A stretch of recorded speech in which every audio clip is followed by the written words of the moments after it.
Is this thing on? Welcome back to Big Mouth and fancy seeing you here in June. A very welcome, my friends, and especially my enemies. Come in, sit down, no touching. I don't do the touching. I'm Mick Meanus. You can find me on Twitter at MoviesTVMad. Come over so we can continue the discussion. Welcome to my Joker spoiler chat and my discussion about the state of the Snyder Cut. But first, let's confirm to you right here that this is a spoiler chat. If you don't want the spoilers, please go away now and don't complain in the comments and don't DM me because it's boring. Right, I can confirm to you that the Batman origin story is in this film. We will see young Bruce Wayne witness the murders of Thomas and Martha Wayne. How it happens, I'm not going to tell you because I'm not that much of a bastard and a sport, but it's really, really good, and it sticks to canon, and that's really, really important. Although, let's be honest about it, Bruce Wayne's father, Thomas Wayne, isn't exactly the pure-hearted character we saw in Batman Begins, and this is going to trigger some people. This has already triggered some people. Look, it's just a different take on the same character. He's more cold-like. I don't personally have a problem with that. It's interesting what kind of character Batman will become because of that. But basically, we look, something is happening here. They are creating a Black Label universe where we see the Batman origin story. We see two origins here. Now, the Batman origin story isn't really focused on that much, apart from seeing Thomas and Martha Wayne die and seeing Bruce witness this, right, as part of what's going on with Arthur Fleck and the Joker. So that's interesting. They're creating a new universe here where Batman will exist, where maybe in the next movie, if Joaquin Phoenix decides that's what he wants to do, the Joker could come up against Batman. Now, I know what you're going to say. How can DC have two Batmans? Well, it's very simple, really. The comics have multiple universes, multiverses, right? So why can't it be done on film? It's not that big a deal. They are definitely creating something with this Black Label. But what's interesting to me is some people kind of suspect that this Black Label will replace the DCEU. I don't believe that's the case. I think Warner Brothers and Walter Hamada are creating something here.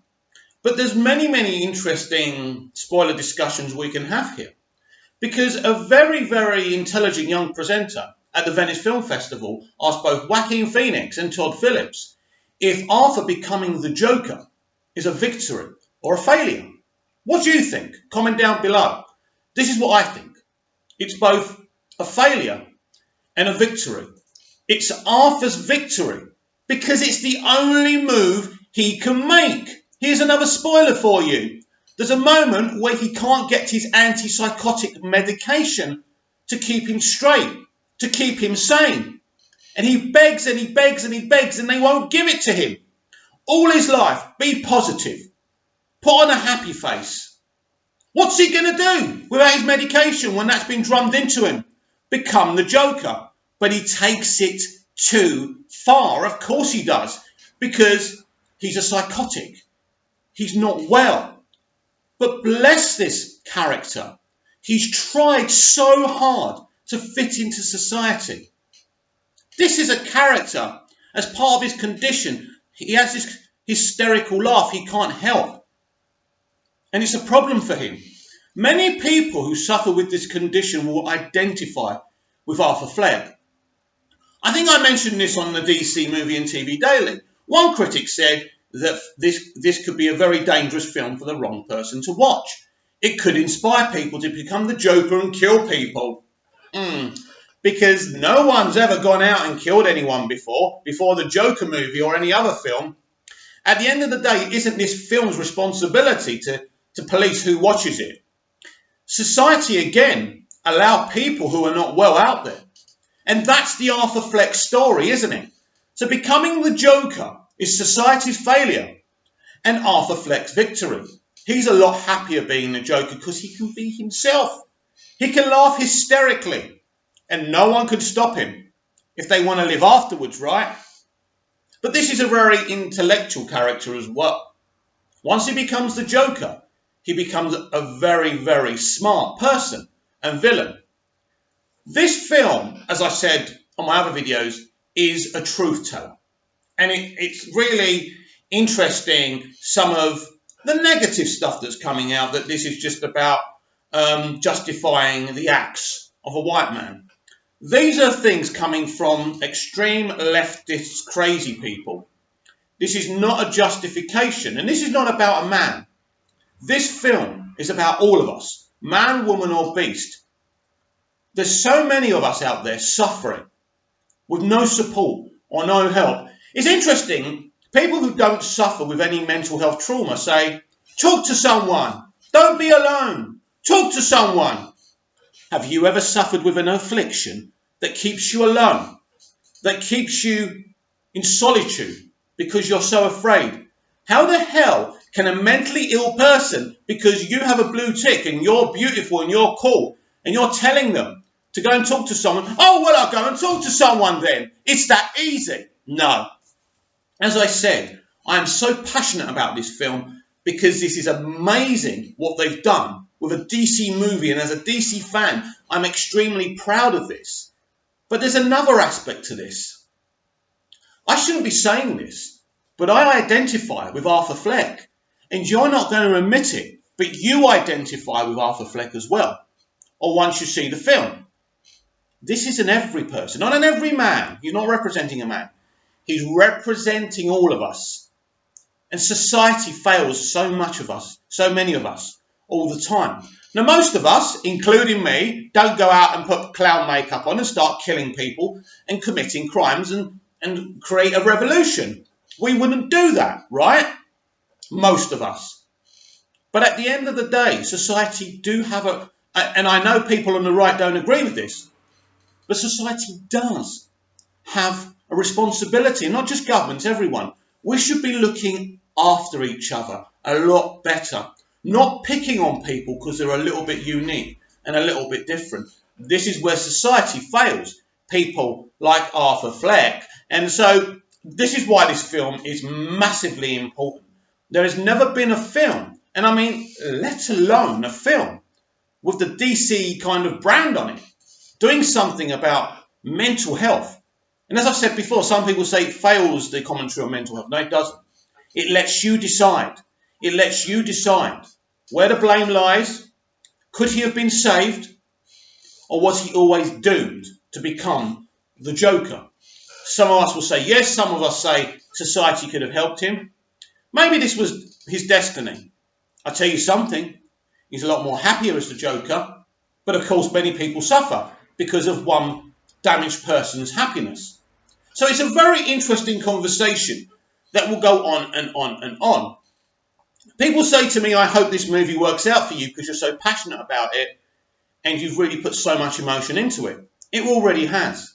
A DC movie has Joaquin Phoenix in it, and it's been lauded and critically acclaimed by the important critics at the Venice Film Festival. I've told you before, the mainstream critics are going to go up against this film and they will lose.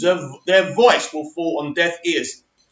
Everyone is so intrigued and excited to see this film.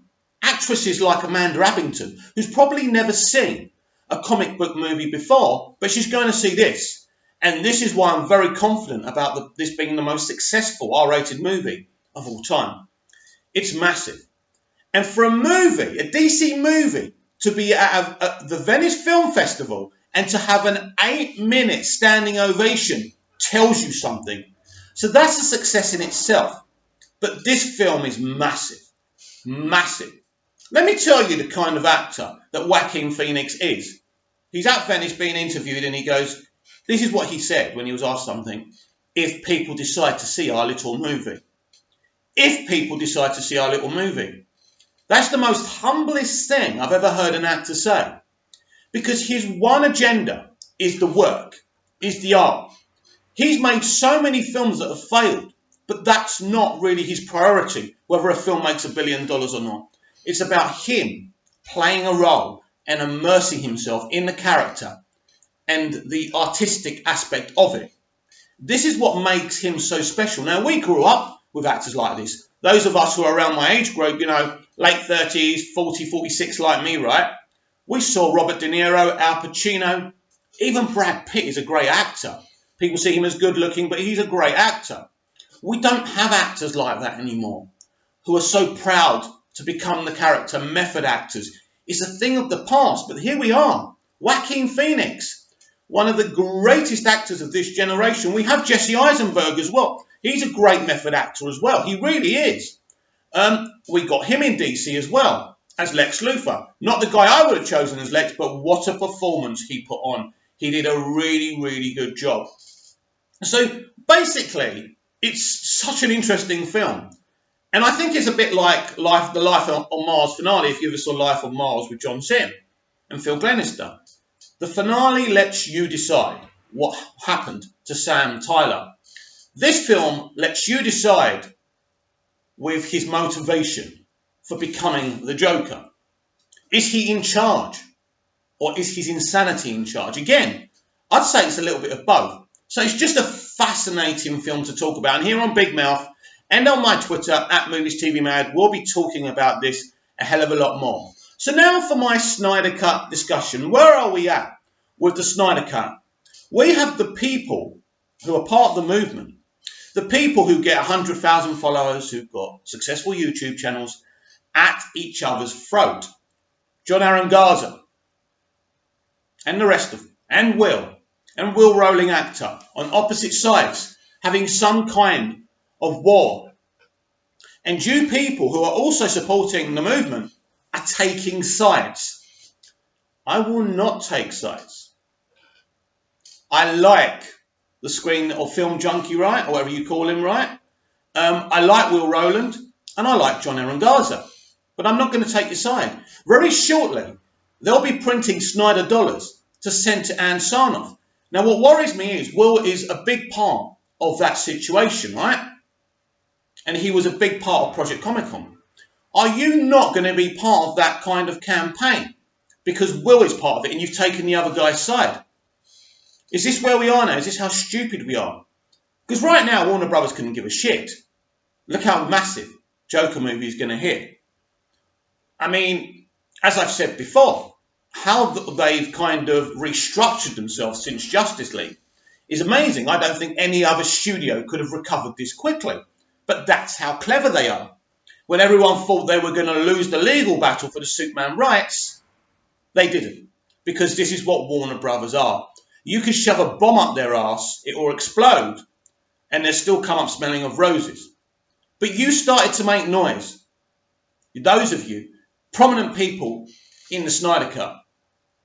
But what happened was, once you became a part and got articles in the mainstream media, your heads got so big, you couldn't fit them through the door. And you thought you achieved your goal. If your goal was to become a little bit famous, then you achieved it. If your goal was to get the Snyder Cut released for Zack and the fans, you failed. Because you stopped talking about the Snyder Cut. You're just talking about yourselves and your dislike and distrust of each other. It's time to stop. Because the Snyder Cut will just go away if we don't keep on. If you get embroiled with your own fame and your own money making and your own hatred for each other because you want to be above other people, because you want to be the big Don, you want to be the big I am, because it's because of you the Snyder Cut movement is so successful, right? It's about a family. We were a family. And then John Aaron Garza and Will Rolling and the Screen Junkie, right, went to civil war. And I don't care about your beef. I really don't. It's time. Now, all of you have accused people of trying to be famous and not caring about the cut. Some of you have accused each other of despicable things that should never have come out of your mouth. It's got to stop. I want to see the Snyder Cut. Now, I'm not someone who really has the energy to create a movement again. But maybe I should try it. Because I want to see this film. I don't care about fame or fortune or anything like that. I want to see this film. My advice to all of you is, and I love you all, you're great, interesting people, all three of you, right?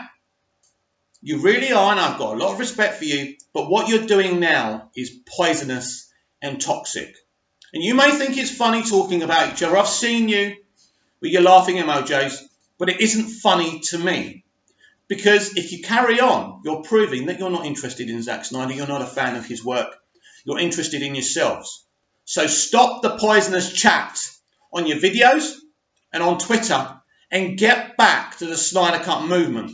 This Snyder dollar campaign, right, is so important. Imagine Ann Sarnoff seeing that. What a message that's going to send. If she goes onto Twitter, because they create invisible accounts, they're going to laugh to themselves. Why should we listen to these people? These jokers who are arguing about a bunch of shit. Arguing because one person is part of the 40 million gang. Are you stupid? John Aaron Garza's 40 million theory is a theory. You either agree with it or you don't. But you don't try and take someone down because of it. It's his opinion. Let him have his opinion. If he truly believes it will cost 40 million to finish off the Snyder Cut, let the lad believe that. He's not hurting you. He's not hurting your children. He's not shagging your wife. I mean, you're in more danger of having me shag your wife than poor John, because it's saying I do if they were up for it. So come off it. It's just his opinion. This is how all this started, with the $40 million theory. It's his theory, and he put it across very intellectually. We all have our own truths. We all have our points of view. We're in a family. We're trying to do something special here. Don't get distracted. Don't get it twisted. A lot of you are American, so you won't understand the kind of things I'm saying. The way I speak, my dialogue. But I think you understand that I'm sick and tired of your bullshit. Go back to focusing on Zack. I mean, we've had so many things, right, coming out. One of the guys working on it, forgetting his name, he said he cried while watching the theatrical cut because they destroyed Zack's work. And I forgot his name, and I'm following him on Instagram, and he's posting some beautiful stuff. There's stuff to talk about. I don't care about how big your head's in. All right. You're doing well for yourselves. I'm happy for you. But you don't have to tread on each other to be successful. There's a space for all of us here. There's a space for my 50 to 100 views every day and my 724 subscribers. Thank you to every single one of you for subscribing and taking an interest in me and what I've got to say. It's appreciative. But here on Big Mouth, and I'm speaking for all my subscribers here because I hope you agree with this as well. I believe every individual has a right to their own truth, to their own point of view. If you don't agree with me, go in the comments and say, I don't agree. Someone did it to me on my Instagram the other day. I didn't press like, I didn't respond. I respected what they had to say and I moved on. The 40 million theory by John Aaron Garza is his theory. It's his truth. It's his point of view. Allow him to have it. The Screen Junkie has his opinions. He's a bit of a joker. He likes having a laugh. He does his videos topless. I love him as well, right? Is it the Screen Junkie? Well, whoever he is, right? Keep on forgetting his name. I love that guy too. And I love Will Rolling Actor. He's a great guy. I will say to Will's, maybe saying to people don't subscribe to people's channels and things like that are a bit too dark for me. I don't think that's right. I would never do that.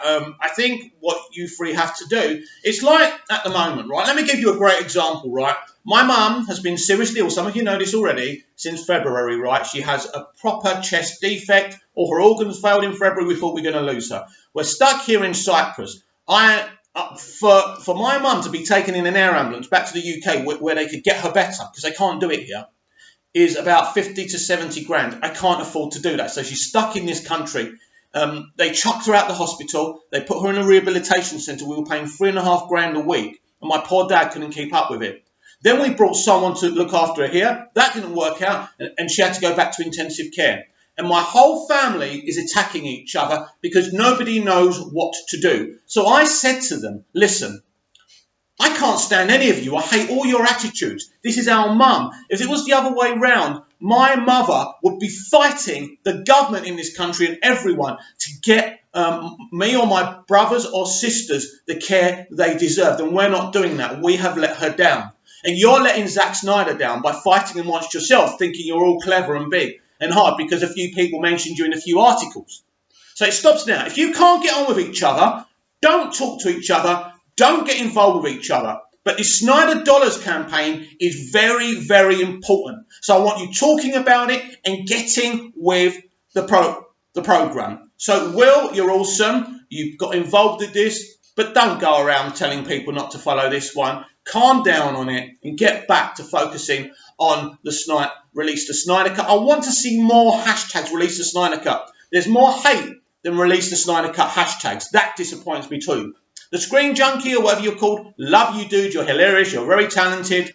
And John Aaron Garza, you put some beautiful videos together. You're a great guy. You like a lot of my stuff. When I comment, you're very polite.